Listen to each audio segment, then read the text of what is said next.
네, 안녕하세요. 포티넷 코리아의 엔지니어로 활동하고 있는 김재환 과장입니다. 이렇게 오후 늦은 세션임에도 불구하고 많은 분들이 좀 자리를 해주셨네요. 마음 같아서는 저는 이제 백신 접종자이기 때문에 하루 종일 이제 옆에 붙어서 저희 쪽의 제품이나 요즘 트렌드에 대해서 하루 종일 좀 말씀을 드리고 싶은데 아쉽게도 이제 주어진 시간이 있다 보니까 좀 짧은 시간 안에 이제 하나의 타이틀이지만 저희 두 가지 컨셉의 트렌드를 포함하고 있으니까 조금 짧게 집중해서 이제 들어봐 주시면 오늘 좀 알차게 최근 트렌드 중에 인공지능 딥러닝 쪽 그리고 소아 쪽에 대해서 좀 얻어가실 수 있으리라 생각하고 있습니다. 세션 진행 드리겠습니다. 어젠더 같은 경우는 이제 좀 쉽게 구성을 했습니다. 개요 짧게 설명드리고요. 두 번째로는 이제 저희 푸티 AI, 푸티 수아 이런 상용 제품을 기반으로 좀 설명을 드리긴 하지만 실제로 여기에 적용하고 실제로 레퍼런스에서 사용하는 이런 사례들을 위주로 좀 설명을 드릴 예정이니까요. 한번 참고해 보시면 좋겠습니다. 먼저 이제 최근에 한 20년 정도 되는 어떤 그 악성 코드의 추이를 살펴보려고 합니다. 우리가 이미 뭐 잘 알고 있겠지만 처음에 장난으로 좀 시작됐던 어떤 그런 악성 코드들이 실제로 최근에 10년 전 여기 보시면 이제 2010년도부터 그래프가 딱 위로 치솟죠. 저 때가 보면은 ATP 공격, 뭐 랜섬웨어 공격, 지능형 공격 이런 워딩이 나오면서 이제 공격자들이 금전적인 이득을 좀 막대하게 가져갈 수 있는 그런 환경이 되고요. 그러면서도 이제 악성 코드가 최근엔 어디까지 발전을 했냐면 이제는 그 다크웹 같은데 이제 뭐 좀 접속을 해서 실제로 민간인도 쉽게 검색을 하면 뭐 블록체인이나 가상화폐 같은 이런 걸 입금을 해서 자기 메일 주소로 신규 악성 코드를 받을 수가 있는 그런 약간 멀어 에저 서비스의 관점으로 변질되고 있습니다. 이게 무슨 말이냐면 악성 코드의 개발자들조차도 이제는 그 악성 코드를 만들어내는 것도 어느 정도 자동화되어 있다는 거예요. 아마 뭐 조금 공부하신 분들 같은 경우는 많이 아시고 계시고 실제로 그런 샘플들을 눈으로 많이 보셨을 겁니다.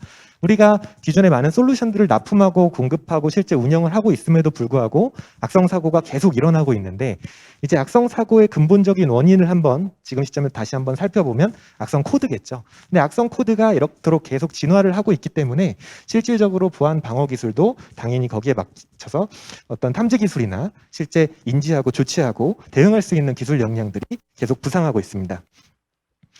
그리고 이제 이런 관점을 저희 이제 보안 관제나 어떤 운영자 입장에서 한번 생각을 해보면 여태 세션에서도 아마 공통적인 얘기를 들으셨으리라 생각합니다.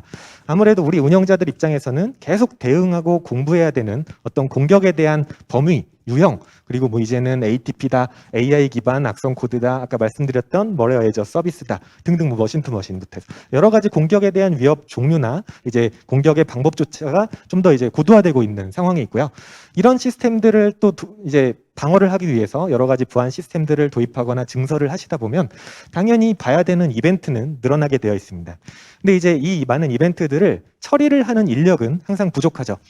우리는 이제 사이버 보안 업계에서 오랫동안 일을 하셨지만 사실 사이버 보안의 어떤 역사를 좀 한번 살펴보면 한 30년 정도라고 합니다. 그러니까 사실은 뭐 다른 업종에 비해서 좀 길지 않은 역사예요. 그럼에도 불구하고 많은 솔루션이나 어떤 기술의 진화는 빠르게 일어나고 있죠. 그런데 정작 이제 전문가는 부족합니다. 그래서 당연히 우리가 이제 우리 조직의 어떤 구성 요소에서 사람을 무한정 늘릴 수 없고 조직의 프로세스를 아무리 효율화시켜도 현재 발생하는 어떤 운영적인 니즈를 해결할 수 없다라고 하면 당연히 우리 사람의 심리는 뭐 기술로 기대게 됩니다. 인공지능, 자동화 이쪽으로 이제 아무래도 의존도가 높아질 수밖에 없고요. 이제 아마 웨비나를 지속적으로 이제 참여해 보신 분들은 다들 아시겠지만 한 3, 4년 전부터는 AI에 대한 어떤 웨비나나 실제 상용화된 제품들, 실제 적용 사례들이 많이 이제 국내에서도 보이고 있습니다. 오늘 말씀드릴 부분은 기존에 이제 상용화된 어떤 제품들을 중에서 AI라고 하면 보통은 뭐 심에 있는 AI나 또는 네트워크 트래픽을 분석해서 이제 이상행위를 찾아주는 어떤 AI. 그러니까 이제 고객망에 설치되고 백데이터를 만든 다음에 베이스라인 대비 이상한 행동을 하면 찾아주는 그런 AI를 보셨을 텐데 저희 쪽에서 설명하고자 하는 컨셉은 조금 다릅니다. 이제 우리가 변종 악성 코드, 신청 악성 코드의 가장 대표적인 어떤 악성 코드를 생각해 보면 랜섬웨어가 될 수 있겠죠. 주로 이제 유입 경로는 웹이나 이메일 등을 통해서 이제 사용자가 감염이 될 거고 감염되면 뭐 당연히 뒤에는 아시는 바와 같이 내부 네트워크에 전파를 하면서 동시에 데이터를 암호화하고 협박 문구를 띄워서 어떤 가상화폐를 요구하죠. 이런 악성 코드들 같은 경우를 우리가 기존 솔루션으로 막아오는 어떤 현황을 살펴보면 주로 이런 식입니다. 뭐 기존에 이제 안티바이러스, IDS, IPS, 방화벽 이런 제품들 같은 경우는 시그니처를 기반으로 해서 악성 코드가 이미 알려져 있는 경우에 DB를 가지고 있기 때문에 그런 트래픽이나 파일이 탐지되면 즉각적으로 차단을 할 수가 있겠지만 랜섬웨어 같은 경우는 거의 신종 변종에 의한 피해가 크기 때문에 우리가 이제 악성 코드를 분석하고 탐지해내는 관점에서는 ATP 솔루션이라는 영역이 등장했죠. 그래서 보시면 첫 번째는 방금 말씀드린 것처럼 시그니처 베이스의 제품들이었습니다. 우리가 1세대로는 안티바이러스나 IPS나 방화벽 같은 그런 패턴 기반의 제품들이라고 보시면 되고요. 그 다음에 이제 많이 알려진 그 샌드박스 제품들, 저희도 이제 샌드박스 제품을 공급하고 있지만 동적 분석이 이제 메인인 제품이죠. 실제로 파일이 들어왔을 때 이 파일이 시그니처에 없다라고 하면 VM웨어 같은 가상 환경에다가 파일을 실행해보고 파일이나 레지스트리 어떤 네트워크 행위 중에 이상한 행동이 없는지, 이상한 행동이 있다면 점수 가중치를 부여해서 악성에 가까우니 차단하십시오. 이렇게 알려주는 어떤 제품이라고 쉽게 이해하시면 되고요. 이제 3세대 제품으로 인공지능 솔루션이 나오기 시작했습니다. 이미 뭐 저희는 단독 제품으로서도 어떤 제품들의 모듈로서도 여기저기 AI 기능들을 추가하고 있는데 실제로 이제 다른 타사에서 얘기하는 AI 중에서도 이런 딥러닝 기반의 그 악성 코드 분석 기술이 들어가 있는 경우도 있습니다. 보시면 이제 신기하게 동적 분석이 아니라 정적 분석을 수행하는 겁니다. 악성 코드의 데이터 셋을 미리 지도학습 개념으로 제조사에서 학습을 시켜 놓습니다. 정상 파일, 비정상 파일에 대한 어떤 샘플들을 대규모로 수집해서 제품에다 학습을 미리 시켜 놓은 다음에 제품을 이제 망에다가 설치하게 되면 새로운 파일들이 유입이 되겠죠. 그럼 그 새로운 파일들이 들어왔을 때 사전에 학습되어 있는 그 데이터베이스 셋과 뉴럴 네트워크 엔진을 통해서 상호 비교를 하게 됩니다. 상호 비교를 해서 사전에 알고 있던 데이터 셋과 얼마나 유사한지, 그리고 유사하고 동일하다면 어떤 악성 코드 특징을 이 파일이 가지고 있는지를 이제 보여주는 개념입니다.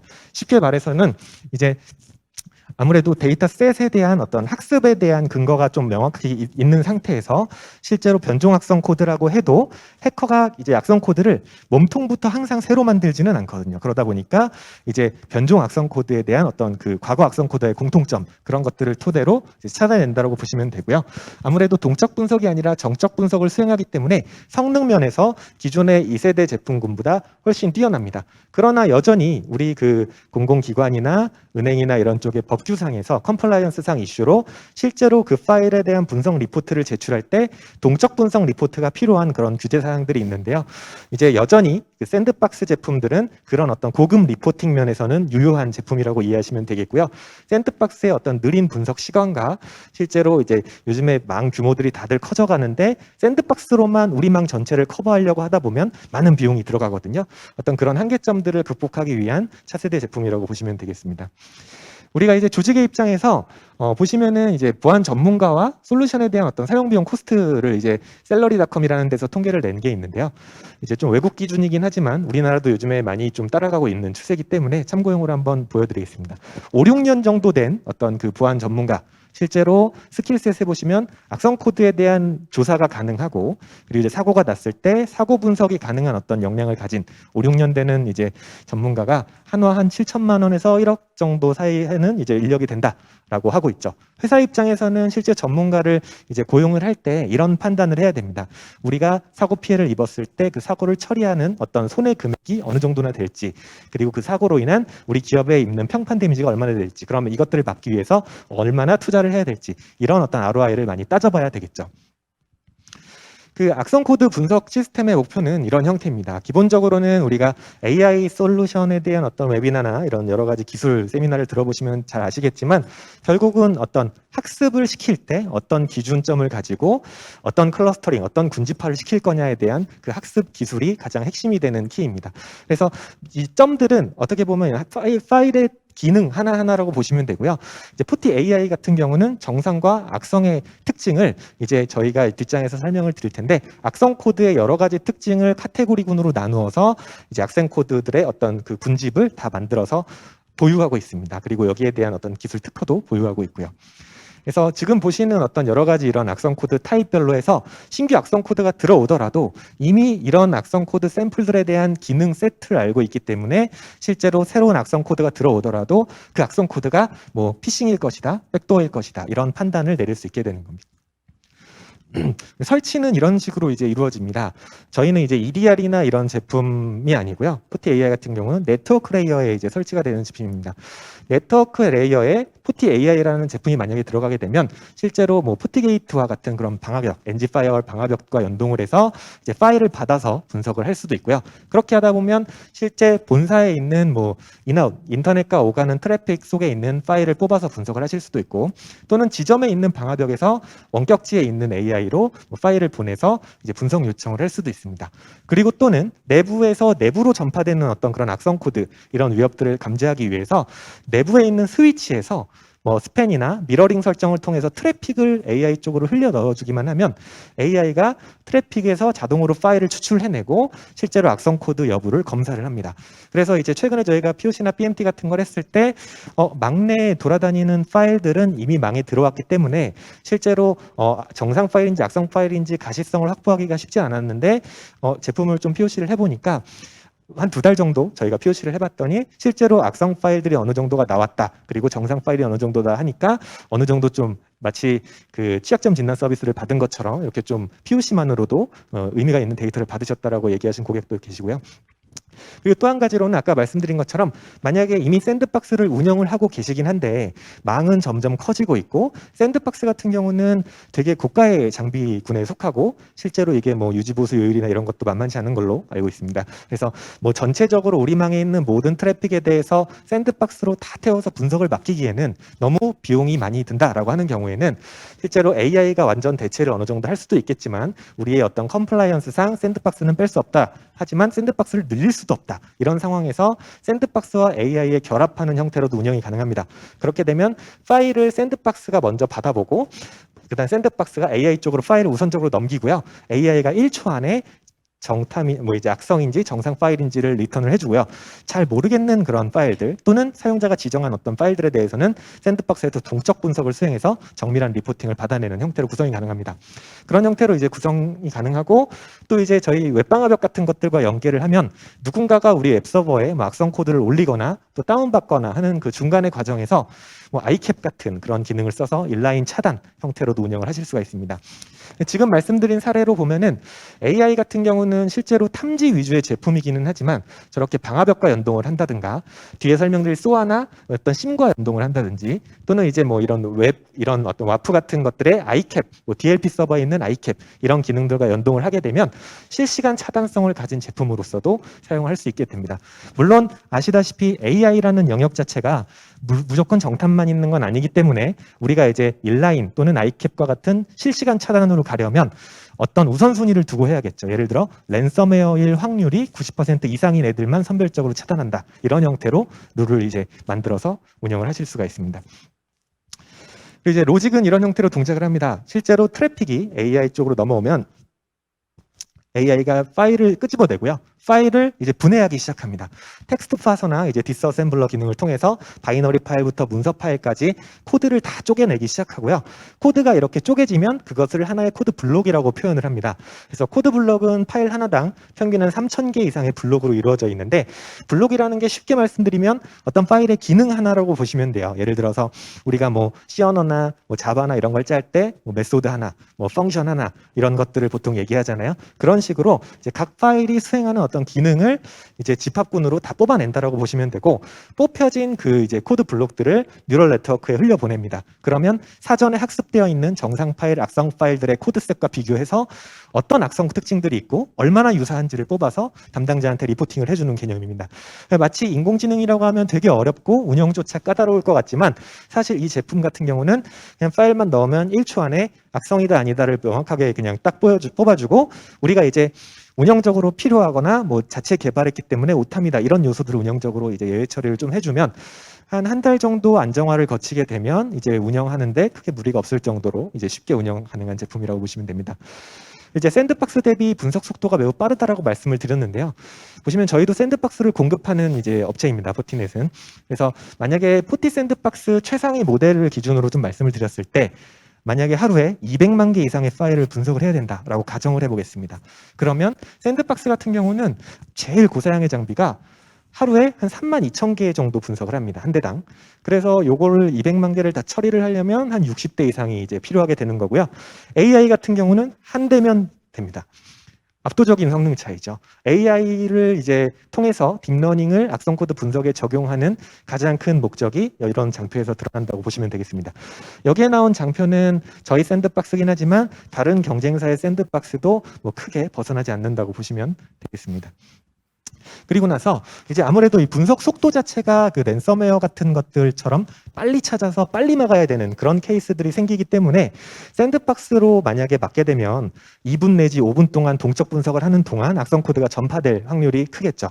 그래서 이제 AI 같은 경우는 기본적으로 1초 안에 응답값을 주기 때문에 빠르게 판단하고 빠르게 뭐 네트워크에서 격리한다든지 소아를 통해서 이미 운영하고 계시는 엔드포인트 제품에서 격리한다든지 이런 행위까지도 연계해서 빠르게 대응할 수 있는 운영 체계를 만들어낼 수가 있습니다. 이제 그리고 사람과 샌드박스, AI 이렇게 그냥 한번 비교를 해보면 사람은 쉽게 이제 악성 코드 감염하고 뭐 파악하고 뭘 분석할지 IP나 도메인 뽑아내고 어디다 다 검색하고 가지고 있는 보안 솔루션 다 뒤져보고 이런 과정을 쭉 해서 이제 차단을 하시죠. 샌드박스 같은 경우는 뭐 이미 알고 있는 악성 코드면 바로 악성 코드라고 주겠지만 동적 분석을 하면 오래 걸릴 거고요. 근데 AI 같은 경우는 이미 성능이 아주 빠르다라고 말씀을 드렸기 때문에 그 빠른 성능을 이용해서 탐지 결과를 차단 솔루션과 연계함으로써 실제로 추가 피해를 좀 빠르게 막아낼 수 있는 그런 역량이 있습니다. 그리고 나서 이 제품이 이제 트래픽을 받아낸다고 말씀을 드렸잖아요. 약간의 트래픽 분석 기능이 있기 때문에 만약에 악성 코드나 웜이 들어와서 그 PC가 감염이 되고 그 이후에 옆에 다른 PC나 SMB 채널을 통해서 다른 데로 전파가 되면 그런 것들까지도 이제 트레이싱을 해줍니다. 그래서 보시면 웜이 어디서 들어왔고 어디로 퍼졌다 이런 것들을 한눈에 이제 제공해주는 리포팅 기능이 있죠. 기존에 우리가 뭐 악성 코드 감염되면 나중에 사고가 크게 났을 때 사람이 들어와서 로그를 다 뒤져보고 보고서를 쓰고 보통 우리가 이제 상급기관 키사나 이런 분석기관에 의뢰해서 하더라도 시간이 아무래도 오래 걸릴 수밖에 없는데요. 이런 어떤 내부의 네트워크 흐름을 볼 수 있는 솔루션 영역이 조금이라도 있다라고 하면 많은 도움이 될 겁니다. 그리고 나서 최근에 어떤 우리 또 이제 공공기관은 이런 이제 많은 분석 행위를 하시는 걸로 알고 있는데요. 만약에 뭐 북한에 공격이 있어서 어떤 유명한 악성 코드가 돌았다라고 하면 혹시 우리 망에 접속 이력이 없었는지 그런 비슷한 악성 코드가 들어온 적은 없는지 이런 것들에 대해서 바로 검색을 하실 겁니다. 뭐 대표적인 게 IP 검색부터 하시겠지만 저희 같은 경우는 이제 IP뿐만 아니라 실질적으로 이제 뭐 파일의 아예 그 특징까지도 찾아낼 수가 있어요. 예를 들어 뭐 뉴스 기사에 뭐 워너크라이가 요즘 유행한다라고 나오면 우리 쪽에 워너크라이 비슷한 파일들이 있어? 라고 이제 검색을 할 수가 있습니다. 그랬을 때 우리는 딥러닝 기반으로 워너크라이의 공통적인 분모 기능들을 많이 알고 있기 때문에 그것과 유사한 기능 파일을 하는 리스트를 제공해 줄 수 있습니다. 그리고 이제 강화 학습을 하는 부분이 있습니다. 실제로 사전에 데이터셋을 저희 제조사에서 한 200명 정도 되는 연구원들이 이제 항상 데이터셋을 주기적으로 만들어주고 있지만 만약에 납품이 됐을 때 혹은 설치돼서 운영되고 있을 때 신규 파일들이 생기면 그 신규 파일들에 대한 어떤 그 코드 분석을 통해서 기존의 악성 리스트와의 대조를 통해서 악성의 확률이 높고 하는 경우에 자기가 몰랐던 그런 파일의 코드셋을 추가적으로 학습을 해냅니다. 그래서 약간 탐지율이나 정오 탐률이 향상되는 그런 효과가 있다고 보시면 되겠습니다. 이런 인공지능 기반 멘트가 들어가는 제품들을 고민하실 때는 항상 이런 것들을 고려하셔야 됩니다. 머신러닝이건 딥러닝이건 항상 인공지능 제품을 도입하면 사람보다 더 많은 데이터를 보게 되기 때문에 전에 보이지 않던 이벤트들이 좀 탐지가 돼서 실제로 운영을 할 때 이걸 처리할 수 있는 기능이나 안정성, 운영성을 가져갈 수 있는지를 좀 보셔야 되고요. 당연히 거기에 따라서 제품을 최적화할 수 있는 기능들이 있는지 오탐이 계속 발생하는데 예외 처리 기능이 없거나 이러면 안 되겠죠. 이런 것들을 좀 보셔야 되고요. AI가 이제 사람이 재검증해야 되는 이벤트를 리턴하는 경우가 많습니다. 그래서 이런 부분까지도 실제 상세하게 분석을 할 수 있게 백데이터를 면밀하게 제공하는지 그런 것들도 좀 보셔야 되고요. 이렇게 딥러닝 기반 어떤 지도 학습 기반의 제품들 같은 경우는 사전에 데이터셋을 정말 품질 좋은 데이터셋을 학습시킬 수 있는 역량이 있는 벤더인지도 같이 좀 체크를 해 보셔야겠습니다. 이제 두 번째 내용입니다. 두 번째는 이제 SOA인데요. SOA는 세션이 아마 이번 아이색 2021에서도 좀 많이 나오기 때문에 뭐 컨셉 정도는 짧게 해서 좀 핵심 위주로 좀 말씀을 드리겠습니다. 아직도 저희가 외부 어떤 소개나 부스 행사를 써보면 제일 많이들 헷갈리시는 게 심과 SOA의 차이점입니다. 그래서 심을 만드는 벤더에서 SOA도 만들죠. 그리고 심을 가졌는데 소아를 또 개발하시죠. 왜 그럴까요? 심은 기본적으로 우리가 여러 가지 멀티벤더 시스템들을 운영하고 계시죠. 그 로그들을 한 군데에 모읍니다. 그리고 모으는 게 제일 중요하고, 그 다음에 장기간 저장도 하시죠.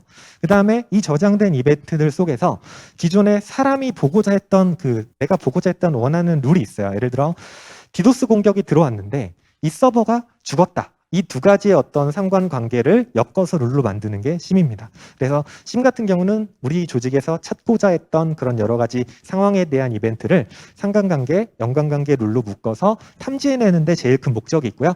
그 다음에 나머지 뭐 이거를 리포트를 쓰거나 대시보드를 주거나 티켓 업무를 보거나 이런 기능들을 포함하고 있습니다. 근데 이제 소아 같은 경우는 뭘 하는 거냐면 심처럼 또는 다른 보안 솔루션처럼 이벤트가 나왔을 때 여전히 심을 쓰고 계시지만 심에서 탐지된 이벤트의 조치는 사람이 하고 있지 않습니까? 예를 들어 사람이 보고 오탐인지 정탐인지 구분하고 IP를 방화벽에 차단하고 보고서를 쓰고 계정이 뜨면 이 사용자가 누구인지 이 사용자의 이메일을 찾아서 그 사용자한테 메일도 발송하고 이런 일련의 조치, 탐지, 분석, 보고, 대응 이런 절차를 자동화하는 관점입니다. 그래서 심도 데이터를 수집하고 소아도 데이터를 수집하는 이유가 그 이유입니다. 심은 수집해서 어떤 상황에 대한 이제 룰을 만들어서 찾아내는 데 주 목적이고 찾아낸 다음에 사람이 대응하는 액션을 자동화시키는 게 소아라고 쉽게 이해하시면 되겠고요. 그 역할을 하기 위해서 소아가 여러 가지 역량을 가지는 겁니다. 소아는 아무래도 자동화를 하려면 뭐가 자기한테 주어져야 자동화를 하겠죠. 그런 맥락에서 데이터를 수집하는 거고 심은 이제 포트만 열어놓고 나한테 주세요 하고 이제 기다리는 입장이라고 하면 소아 같은 경우는 자기가 직접 발로 뜁니다. 무슨 말이냐면 예를 들어 뭐 VPN 접속 로그가 떴어요. 그러면 심은 계정명이 떴죠. 그러면 그 계정명이 뜨고 다른 시스템과 뭐 연동을 안 해놨으면 끝입니다. 근데 소아는 계정명이 뜨면 자기가 그 계정명을 가지고 내부의 인사정보 시스템을 돌아다니면서 찾아냅니다. 물론 설정을 해줘야겠지만 뭐 액티브 디렉토리를 찾아가거나 내부에 자체 개발하신 뭐 어떤 그 인사정보 시스템에 간다거나 해서 그 사용자의 정보를 다 긁어와서 분석에 필요한 정보를 그 이벤트에 붙입니다. 이걸 데이터 인리치먼트, 데이터 보강이라고 하는데요. 그런 형태로 주체적으로 다른 데서 정보를 가져오고 다른 데다가 명령을 날리기도 하고 정책을 바꾸기도 하고 합니다. 또는 이제 리포팅이나 이런 것들까지 다 가능하게끔 하는 역량을 가지고 있습니다. 그래서 소아는 보통 이제 제가 이제 기존에 열었던 어떤 웨비나나 행사의 내용들을 쭉 살펴보면 자동화 컨셉만 주로 얘기를 하십니다. 보통 벤더들이. 근데 사실은 이렇게 경고를 수집해서 뭐 그 수집된 경고에서 뭐 IP를 뽑아다가 뭐 외부의 어떤 뭐 바이러스 소탈이나 이런 인텔리전스에 조회해서 악성이면 뭐 정보를 여기다 붙여서 사람한테 제공하고 이제 제공된 걸 이제 보고 악성이라고 판단하면 또 차단하고 이런 어떤 플로우가 있다고 하면 자동화는 사실은 이 아랫부분이에요. 근데 이제 정작 중요한 건 이제 SOC 업무 워크벤치에 대한 부분도 사실 상당히 중요합니다. 이 툴은 앞서 말씀드렸던 포티 AI 같은 원포인트 제품처럼 그냥 딱 설치하면 바로 효과를 보는 제품이 아니고요. 소아는 설치한 다음에 우리 조직의 업무를 자동화하는데 이제 최선을 좀 다해야 됩니다. 그래서 약간의 SI성 어떤 그 아이템이라고 보시면 됩니다. 그래서 처음에 데모를 하거나 POC를 하거나 이제 나중에 우리 소아를 도입해야지라는 마음이 있으시면 기존에 우리 사람들이 어떻게 일을 하고 있는지를 먼저 좀 이제 텍스트 한 줄로라도 리스트업을 하신 다음에 그 중에서 제일 부하가 많이 걸리는 거 탑3 이렇게 뽑으셔가지고 데모나 어떤 뭐 도입 KPI로 정하셔가지고 구성을 해보십시오. 그러면은 대부분은 이 자동화에 대한 부분은 그렇게 구현이 되고요. 근데 이제 우리가 운영자가 한 명이면 뭐 좋겠지만 여러 명이겠죠. 여러 명이 이제 동시에 어떤 사고에 대해서 트래킹을 하고 어떻게 그 업무가 처리됐는지 이런 히스토리 관리를 하고 이 업무가 누구한테 할당됐고 누가 담당자이고 우리가 2시간 안에 처리해야 될 업무인데 뭐 3시간 동안 지연되고 있고 이런 어떤 현황 관리 그리고 나중에 이제 문제가 생겼을 때 실제로 분석했던 어떤 히스토리들을 관리하는 어떤 그런 플랫폼으로서의 기능들도 상당히 중요합니다. 그래서 이제 POC나 BMT나 나중에 소아 도입을 고려하실 때는 자동화 기능은 당연하고 이제 여러 사람이 동시에 이제 업무를 하는 환경이 얼마나 우리 망에 적합한지 망이 크면 확장성도 있어야겠죠. 그런 것들 다 두루두루 보셔야 되고 아까 말씀드린 것처럼 이게 한번 도입하고 끝나는 그런 제품이 아니기 때문에 이제 구축 기간을 따로 가져가고 도입하고 운영을 하실 때도 계속적으로 플레이북이나 어떤 이 자동화를 만들어내야 됩니다. 근데 그럴 때 그런 어떤 기술 지원도 잘 받아낼 수 있는 그런 어떤 뭐 파트너가 있는지 그런 것도 체크를 해보셔야 되겠습니다. 그래서 연동을 할 때는 사실은 이런 저희는 이제 커넥터라고 표현을 하는데요. 커넥터라는 이제 모듈이 있습니다. 빌트인 되어 있는 모듈이고 제조사에서 그냥 무상으로 다 이제 계속 개발을 해드리고 있고요. 보시면은 이제 뭐 오른쪽에 이제 뭐 외산 벤더들만 써 있긴 하지만 국산 솔루션들도 연동이 됩니다. 이제 뭐 국산 솔루션이라고 해서 국산과 더 잘 연동이 되거나 그런 차원은 아니고요. 어차피 소아의 컨셉 자체가 이기종 솔루션에 대해서 상호 이제 명령을 주거니 받거니 하려고 하는 만든 제품이기 때문에요. 기본적으로 상대방 솔루션이 이제 자기한테 명령어를 주고 받을 수 있는 채널, 뭐 API라든지 SSH라든지 어떤 뭐 웹이라든지 이런 것들이 열려 있다라고 하면 이제 소아가 접근해서 상호작용을 할 수가 있습니다. 그래서 이제 플레이북이라고 몇 번 이제 계속 말씀을 드렸는데 이런 형태입니다. 기존의 보안 솔루션이 뭐 자동화, 오토메이션, 리미디에이션 액션 이런 표현들을 쓸 때 거기서 얘기하는 어떤 그 자동화는 1차원적이죠. 뭐 스크립트를 써서 좀 더 복잡하게 만들 수는 있겠습니다만 대부분 이제 딱 어떤 룰이 뜨면 뭐 차단해, 풀어줘, 어떤 뭐 보고서 발송해 이 정도의 어떤 1차원적이라고 했을 때 소아는 약간 다릅니다. 여기 보시면은 이제 어떤 이벤트가 들어오면 시작하고요. 거기서 이제 인디케이터를 뽑아서 지금은 이제 도메인을 분석하는 플로우인데요. 보시면 도메인을 뭐 바이러스 토탈, 에일리언 볼트, IP 스택, 뭐 MS 뚝박 이런 외부 인텔리전스에 다 룩업을 해봐요. 다 조회를 해봅니다. 요거는 이렇게 만들어져 있지만 실제 내부에 운영하는 보안 솔루션이 있으면 다 병렬로 해서 이렇게 쭉 만들어 붙일 수 있겠죠. 그 다음에 결과값을 다 취합해서 이게 악성이면 또는 정상이면 또는 잘 모르겠으면이라는 분기를 줍니다. 이런 게 기존의 보안 솔루션에서 얘기하는 오토메이션 기능과 가장 차별화되는 어떤 기능이라고 보시면 되겠습니다. 그리고 보시면 승인 프로세스를 넣을 수 있습니다. 보시는 것처럼 이제 우리 조직은 자동 차단은 너무 위험하니까 이제 담당자의 승인한 다음에 이제 차단을 해야 된다라고 하시는 경우에는 승인 프로세스를 중간에 넣어서 차단을 하실 수도 있고요. 결국 뭐 이제 마지막 최종 액션은 지금 같은 시나리오는 차단이기 때문에 이런 쪽으로 이제 차단까지 들어갈 수 있습니다. 그래서 실질적으로 이제 뭐 이제 구축 사례를 보시면 기존에 이제 심만 쓰시던 고객이었는데요. 이제 기존에는 좀 어려워했던 부분들이 이제 이런 포인트였습니다. 심으로 이제 관제는 하고 계셨지만 실질적으로 악성 코드가 내부 확산되고 트래픽이 대량으로 뭔가 발생했을 때만 조금 탐지하고 그다음에 사람이 수동으로 맨날 리포팅을 뽑았는데 그게 조금 이제 느리다 보니까 악성 코드가 계속 그냥 막내에 돌아다니는 케이스였어요. 그러다 보니까 이제 선행적으로 감지 이벤트가 뜨자마자 선제적으로 SOA가 자동으로 대응하게 하면서 실질적으로 이제 심으로는 어떤 가시성을 전체적으로 가져가면서 SOA로 대응 역량을 가속화한 그런 케이스라고 보시면 되겠습니다. 그래서 뒤에는 여러 가지 이제 유즈 케이스가 있는데요. 네, 이제 시간상 좀 빠르게 설명을 드리고 이제 좀 더 궁금하신 분들은 나중에 별도로 연락을 주시면 되겠습니다. 우리가 어떤 네트워크 침해 지표를 분석하는 것도 사람이 하게 되면 하나의 이벤트당 뭐 1분에서 뭐 길게 몇십 분까지 걸릴 수 있는데 SOA로 하게 되면 얘는 컴퓨터고 병렬 처리를 하기 때문에 훨씬 빠르게 이제 분석을 할 수가 있게 되겠고요. 이게 좀 화면이 좀 작아서 안 보일 수 있는데요. 각 공격 유형별로도 플레이북을 만들 수가 있습니다. 뭐 웹 인프라 스캐닝 공격에 대해서 어떻게 대응하겠다. 이제 CNC 서버 통신이 탐지됐을 때 어떻게 대응하겠다. 이제 랜섬웨어 감염 확산이 됐을 땐 어떻게 대응하겠다. 이런 것들을 공격의 경우 케이스 바이 케이스로 이렇게 어떤 데이터 소스를 활용해서 어떻게 리포트를 만들어서 어떤 데이터를 보강하고 전파해서 내부에 차단까지 가겠다라는 플로우를 만드실 수도 있는데 의미 있는 건 사실은 이 장표입니다. 보시면 저렇게 세분화되어 있지 않고요. 우리 조직의 어떤 전체적인 그 보안 이벤트가 떴을 때 사고를 대응하는 전체적인 워크플로우의 입장에서 초록색은 SOA를 통해서 자동화를 할 수 있는 영역이고요. 보라색은 그럼에도 불구하고 여전히 사람이 봐야 되는 업무들입니다. 그런 것들이 있겠죠. 예를 들어 로우 데이터를 봐야 되는 거, 뭐 시그니처를 시그니처를 잘 아는 사람이 봐야 되는 거, 그런 이벤트들이 있을 수 있습니다. 그래서 한번 읽어보면요. 각종 보안 솔루션들에서 로그가 발생하고 심으로 저장이 될 거고요. 심에서 룰을 통해서 이벤트들을 탐지해냅니다. 그럼 SOA가 이제 이 위협도가 낮거나 이미 차단된 거라고 하면 그냥 저장만 하고 이력 관리만 하고 끝을 내고 위협도가 어느 정도 있고 차단되지 않은 이벤트라고 하면 이런 부분도 다 플레이북으로 구현이 가능합니다. 이제 차단되지 않았다라고 하면 분석해야 될 대상을 이벤트에 맞게 뽑아냅니다. 뭐 도메인을 분석해야 되는 경우, IP를 분석해야 되는 경우, 파일을 분석해야 되는 경우 여러 가지 경우가 있겠죠. 뽑아내고 거기에 각각 맞는 이제 플레이북을 돌려서 이제 분석을 할 때 뭐 기본적으로 하는 것들이죠. 외부의 평판 정보를 체크합니다. 뭐 바이러스 토탈이나 어뷰즈 IPDB나 이런 유명한 사이트들, 뭐 구글링도 마찬가지 포함되고요. 다 검색을 해보고 내부에 있는 보안 솔루션에서 혹시 과거 악성 이벤트가 또 연관된 이벤트가 없었는지 다시 심의 쿼리를 날려볼 수도 있고요. 또는 운영하시는 EDR에다가 쿼리를 날려서 뭐 최근에 발생한 악성 위협은 없었는지 이런 것들을 다 이 이벤트 티켓 안에 내용을 더합니다.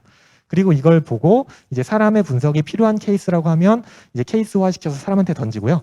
그게 아니라고 하면 자동으로 임계치 기반으로 뭐 차단을 하거나 이제 사람을 통해서 조치하게끔 만들고 보고서까지 전달하고 끝납니다. 이것만 하더라도 실질적으로 사람의 많은 시간을 줄이는데 공헌을 할 수 있게 됩니다.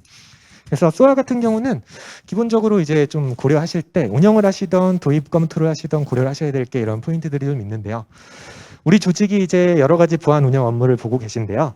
실제로 이제 그 업무들이 얼마나 부하가 걸리고 이게 자동화가 될까? 여전히 사람이 해야 되는 부분들이 있거든요. 근데 이제 소아를 통해서 자동화를 할 수 있을지, 그걸 자동화했을 때 진짜 우리 시간을 많이 아낄 수 있을지 그런 측면에서 검토를 하셔야 되고 실제로 많은 데모와 BMT를 거쳐서 구현이 되는지까지도 보셔야 됩니다. 두 번째로는 뭐 서드파티 시스템 연동이나 뭐 플레이북 작성 그리고 운영 중에 관리상 문제가 없는지 이런 것들도 필수적으로 체크를 해야 됩니다. 외국에서는 이미 좀 많이 도입 사례나 레퍼런스가 생기고 있는데 국내에서는 이제 올해부터 좀 본격적으로 이제 사업이 진행되고 있고 내년도에 이제 실제 구축이 들어가는 사이트들이 많이 나오기 시작하는데요. 실제로 이제 아까 말씀드린 것처럼 도입하고 그냥 끝나는 솔루션이 아니고 실패하는 프로젝트가 되지 않기 위해서는 이제 운영성이라든가 관리성 그리고 이제 어떤 확장성을 보셔야 됩니다. 아무래도 트래픽은 계속 증가할 거고 솔루션 특성상 한번 넣으면 마이그레이션 하기가 쉽지 않으실 겁니다. 그리고 이제 도입 이후에 이제 그런 어떤 플레이북에 대한 변경 그리고 뭐 이벤트량에 대한 확장성 이런 것들을 처리할 때 이제 공급사나 어떤 파트너의 기술 지원 체계나 이런 것들이 잘 반영되어 있는지 체크를 해 보셔야겠습니다. 네, 세션은 여기까지고요.